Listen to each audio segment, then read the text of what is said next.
Hey everyone, welcome back to Crypto Cash. Thank you so much for joining me here. Hope you're having an amazing day. Happy Friday to you. We're taking a look here, of course, at Bitcoin and just going to acknowledge the obvious fact of the matter is here. We've got a significant red candle. Could be the start of a retracement, but I do want to kind of reassure you that it's not all doom and gloom. We do have a decent amount of volume at this level. The previous high is likely going to be the new low. Okay, so stick around throughout this whole video just so you can kind of understand the big picture, because there's kind of a lot that goes on here and it's important to recognize those things. We're going to take a look at high block capital data and a handful of other factors. And if you are new to the channel, keep in mind I do love teaching people to trade. Hope you can learn something here today. CryptoCash.tech is the site. Link down below if you want to become a better trader. We have Crypto Cash signals, community, and of course our university as well. And if you take a look at our Discord here with our signals that we just sent out, just recently we took some healthy profits here from Render. We got a nice little, 20% in 2 hours there. Then of course XRP, a little 33% in 1 hour. So it's nice little pumps there we were able to catch. I tweeted all that stuff last night. As a matter of fact, speaking of Twitter,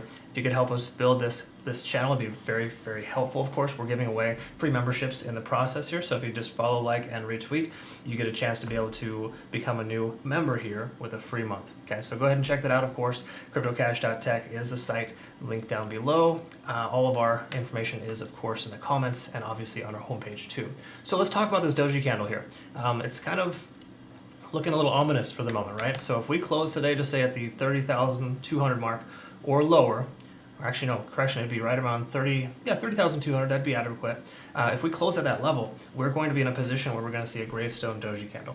Now, I'm not trying to scare you or make you overly concerned, because Doji candles have a tendency of telling when the price is going to turn around, but it also has a tendency of giving some false positives too, right? So it doesn't always just drop or increase because of it. But what it does is it tells us here in the last 24 hours that the price opened and closed at the same point. It's typically a bearish sign if the price tries to come up and it goes right back down to where it started. Just something to think about. So let's pay attention to that, of course. If we do see closure at 30,000, there's a moderate chance we could see some of those levels of 29, 28,000 retested to fill that CME gap down there at 28K. I would like to see that just so I can keep dollar cost averaging on my way down. Speaking of dollar cost average, I do send out tweet updates pretty much daily with dollar cost average targets for Bitcoin as well as other coins as well. So just keep that in mind. That is absolutely something that is available. So let's talk about the RSI here really quick. We're maxed out at 70 on the RSI. We never broke through, which really does imply that we're not going to see a massive upswing like this here until we do. Okay, because again, 70 on the RSI is that strong resistance area that cuts things down and slows it down essentially. And at this point, we're not overextended, but we're not we're not able to break through that, if you will, to become overextended and allow the price to run. So until we get a closure above 70 on the RSI, I'm not convinced we're going to see a run anytime soon. That is potential, but it's not probable. We also can see the MACD is starting to, I wouldn't say it's starting to diverge, but it's no longer converging. Okay, so basically it just tells us the momentum is starting to dissipate on the daily. The longer it dissipates there, the more likely we are to see a turnaround. Okay, so that's kind of just where we're at there in the overall sense things. The 4 hour time frame, you can see we're back down under 70 on the RSI. This is actually very healthy, very good. We're going to see a MACD divergence, of course, here starting. So this is typically what I would use as a swing trader as a technical catalyst, right? So if I see a MACD divergence on the 4 hour, that's usually a sign to go ahead and short. Now, I'm not saying to do that right now because we don't have other confirming factors yet, but once those things are present, it might be advantageous to consider that. You may also think, well, hey, I'm too late to the party. I don't want to FOMO in, and that's good. That's okay. There's nothing wrong with that. I prefer you to wait, honestly, in most cases, because patience is important, and it can be difficult to utilize patience in trading. It's difficult. In fact, I think patience comes from the word paterno. It's like it's an old word, of course, and it really just means to suffer. Like, so patience is suffering, really. So I get it. It's hard not to suffer in the market. That's the way it goes. That being said, though, I would recommend dollar cost averaging as the price comes down, because I do feel like 25,000 is probably the likely bottom for Bitcoin if we were to come back down that soon. And same thing with Ethereum as well in the 1500 range. We can talk about that later. I cover Ethereum as well, which is also dumping right now with a lot of Kraken. Well, I sent out an article on Kraken here recently, and they're basically just they're being forced to sell a lot of their positions there. Again, conversation for another day, but still relevant here because Bitcoin coming down, Ethereum is going to come down too with it, right? So on the hourly, let's take a look at TD sequential, and we can see here that we are at a 5, so we're roughly 5 hours into this continuation. It could last another 5 hours, so I would wait until today's trading day closes, the traditional hour trading day.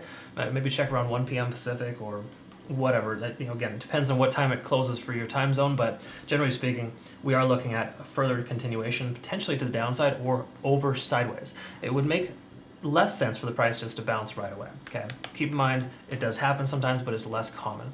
And it makes sense also that profits are being taken because there's a lot of meat on this bone here, right? We can see how overextended Bitcoin is in the overall sense in the last 72 hours. So just please be mindful that it's not going to be a surprise the price continues further down. I do think 30,000 will hold initially, but we might see a retest of a lower range if we do close below 30,000. So I'm looking for a candlestick closure above 30,000 today, kind of give us a little more confirmation if we're going to stay at this price point or not, but I think it might take a little longer than that too. So I would just recommend being patient going into the weekend. Try not to, again, FOMO in. It's really difficult to do, but I know easier said than done. Just try your best, right? All right, taking a look at the cloud here. One thing to note, we are still holding above the cloud, but barely. We've lost basically our conversion lines below the baseline. That's a bearish sign. And we also have the lagging span almost free and clear of price action, kind of right there. So that's 2 out of 3 indications that a short position might be viable once we get a confident closure below the 1 hour. Okay, so to me, when we see this kind of stuff, I like to kind of wait for confirmation, and if we get a closure, just say at about 30,000, then it might be consideration to short at that point because we're finally below that moving average. We have not been below the cloud this entire time. Okay, so to me, that would be a shift in momentum that would tell us that a short might be more viable. While we have a lot of liquidation hunts in the market right now and crazy stuff is happening, it makes sense that people are taking profit on Bitcoin right now. It just does. Okay, so try not to buy too much into the hype. It is important to be excited about the price action being where it's at. It's probably in a pretty good space, but it's still something that's relevant to note. Let's take a quick look at the CC Gold indicator here. We can see that currently there was a sell signal up here at about 31,000, and so far no real confirming factors on the way down. So with us being below that cloud, so to speak, or that moving average, it's important to recognize that we're on the wrong side of the tracks and that a long position, even though it seems extra juicy right now, it is ultimately not the best call. It's best to wait for confirmation, and it takes a little while for confirmation to occur. And with us being on a Friday leading into the weekend, I typically try not to short going into the weekends. So I would just recommend kind of being a little more patient here. And again, to my community members, congrats again on the awesome trades here for XRP and Render. It was nice to be able to get some of those little profits there, and even a short couple days ago with Ethereum. But just know that, as a swing trader, you got to kind of be patient, right? I like to provide as many opportunities as possible, but I don't want to, overdo it as well. And I think it's important to pick your battles. What I'm getting at here is we have day trades coming to the community, okay? And I'm really excited, happy about that. That'll be here in the next couple of weeks. We're really just taking a little bit of extra time to make sure that the details are there as far as just the ways in which the automated system is able to kick out the trades for us, okay? So again, patience is key, but I can assure you we'll have a lot more trades. There would be an average of about 10 to 20 per week once that kicks off. That'll be available, of course, as a community member through cryptocash.tech, link down below. I hope that you learned something here today, though, honestly, and if you want to become a better trader, again, consider joining. And another thing to also note, too, is that we have a lot of partnerships here right now. We're running a promotion with BitGet and Bybit, specifically BitGet for an airdrop reward right now. So if you want to go ahead and register with this link, you'll get a free airdrop there with a deposit, I think, of $100 or greater. But good thing is that primes you and puts you in position for community trading competitions. And we have those at least every other month at this point. Again, we stagger between BitGet and Bybit, so if you have both exchanges, you can maximize your benefit there, somewhere in the range of 5 to 10,000 payouts. Really, really nice. So be sure to check that out. Thanks again so much for joining me here, though. I hope you have a great rest of your day. We'll see you on the next one. Take care.